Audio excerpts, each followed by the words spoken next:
Vamos ao Bom Dia Responde?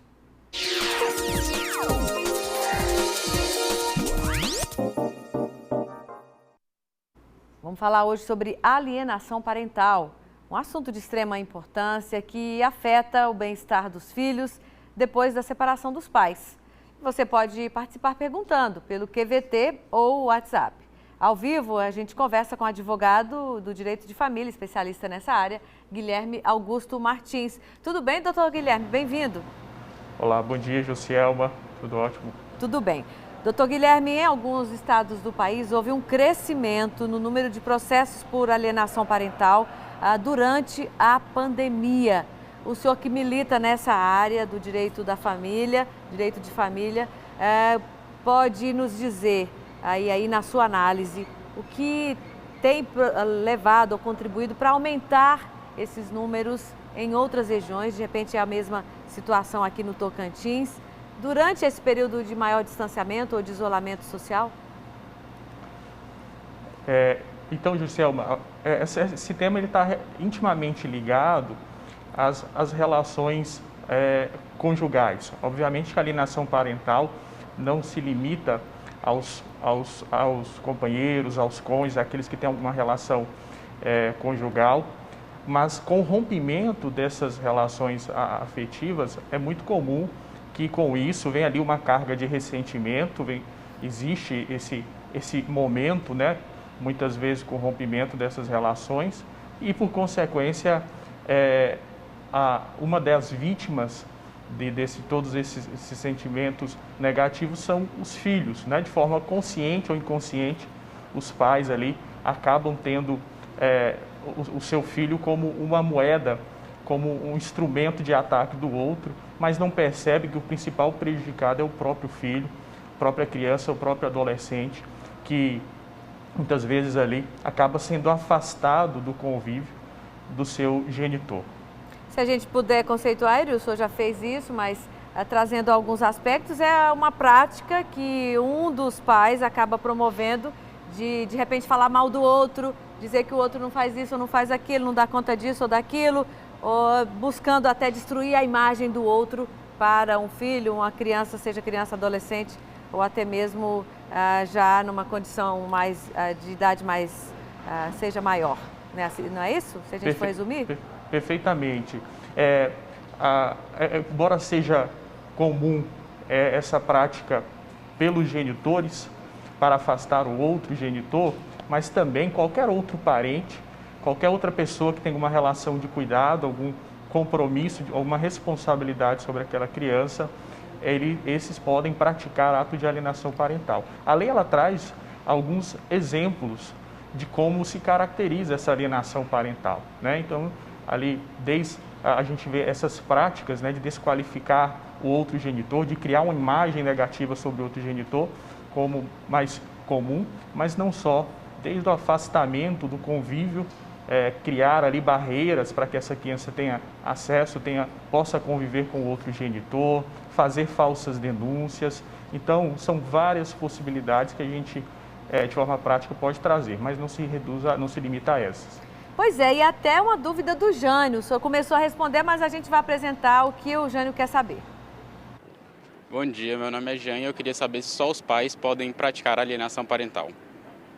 O senhor acabou dizendo que não se resume aos pais. Acaba com mais frequência acontecendo entre pais, mas outros parentes, tanto é que a expressão é alienação parental, né?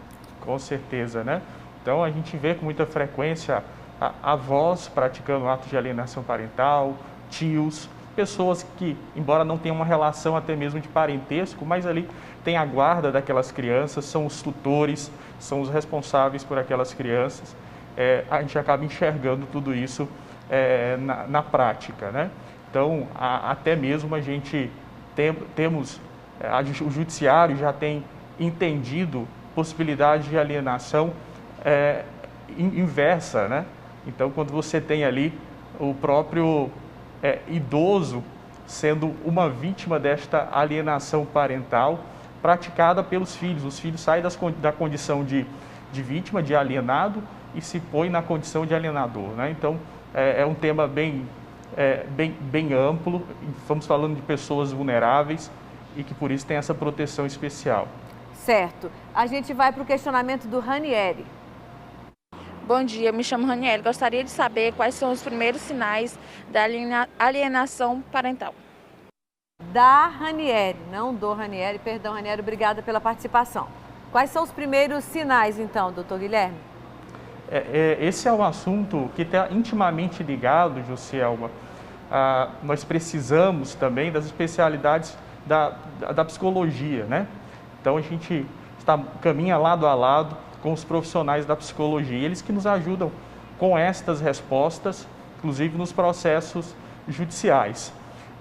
Embora tenha alguns atos previstos na lei que são caracterizados, são atos práticos, né, objetivos, de fácil identificação, mas a prova disso nem sempre é tão simples. A gente vai acabar percebendo isso, as consequências, os laudos psicológicos que pretendem ali investigar se houver um ato de alienação parental, que vai nos dar essas dicas, que vai nos dar, que vai poder apontar de forma mais clara, de forma mais técnica, a existência desses atos de alienação parental. Doutor Guilherme, aí então significa que tem que haver uma continuidade na prática desses atos. Não é lá uma vez ou outra, não. Tem que haver uma frequência, é isso? Perfeitamente. Muito boa a pergunta, Juscelma, porque é comum que alguns pais muitas vezes pensem que um fato isolado, como por exemplo, a mãe que tem a guarda do seu filho e diz que o pai não vai poder, que o filho não pode estar com ele naquele dia previsto ali como dia de visita, o dia da convivência, e já entender isso como alienação parental.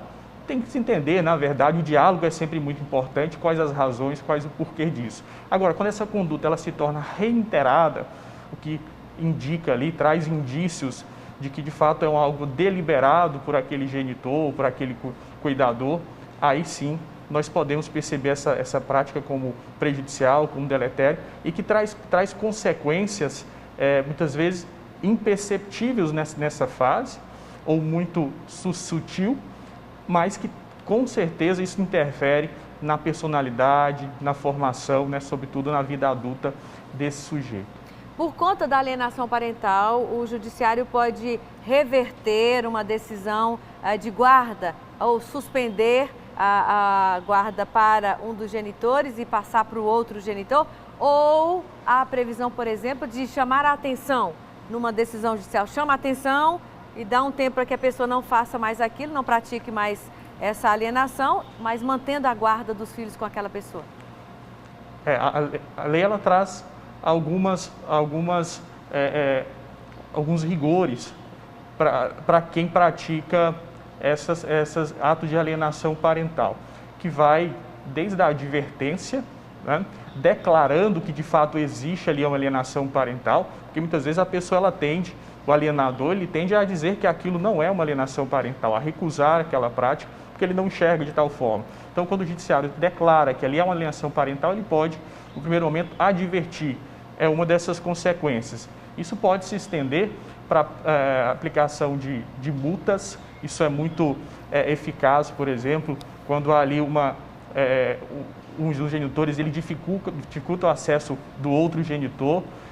Então, a aplicação de multas por essas práticas é muito recorrente, até sanções, aplicações mais drásticas, como a reversão da guarda e até mesmo a suspensão do poder familiar, Josielma, que é quando o judiciário retira a condição de responsável, a condição de pai ali, né? De aquele que tem autoridade parental sobre a criança, ele tem essa autoridade suspensa, né? Algo muito gravoso quando aplicado. Doutor Guilherme, a gente volta com o senhor aí para mais rodadas do Bom Dia Responde. Muito obrigada por essa primeira participação.